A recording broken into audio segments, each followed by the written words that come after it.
Today I'm going to talk to you about vitamin D deficiency. Over 85% of UAE residents suffer from vitamin D deficiency or insufficiency. Vitamin D helps in maintaining proper functioning of our body systems that includes the immune system, skeletal muscle system, and at the same time the nervous system. Vitamin D maintains the normal levels of our calcium and phosphorus level and hence makes the bone healthy. In addition to that, vitamin D helps in delaying the onset of osteoporosis and also has got anti-aging properties and also helps in preventing cancer.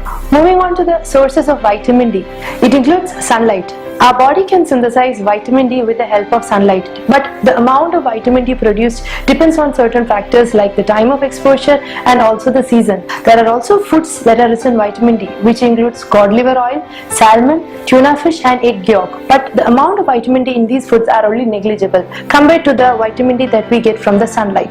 The UV radiation from the sunlight helps in maintaining the vitamin D levels in the body. Now let's see the causes of vitamin D deficiency. It includes increasing age and also people who are home ridden or rarely who go under the sunlight, certain medical conditions like GI and liver and kidney diseases, certain medications like steroids and laxatives, and also people who are dark skinned. Now let's see the symptoms of vitamin D deficiency. The symptoms are non-specific, but it could be mostly bone pain, muscle pain and weakness. Now the risks of vitamin D deficiency is that the bones tend to be thin, brittle and easily prone to fracture.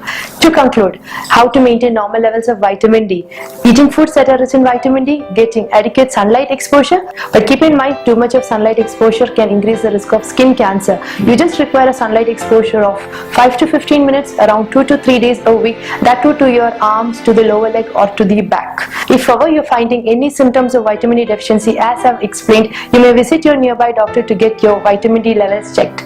We take a pledge, we'll treat you well.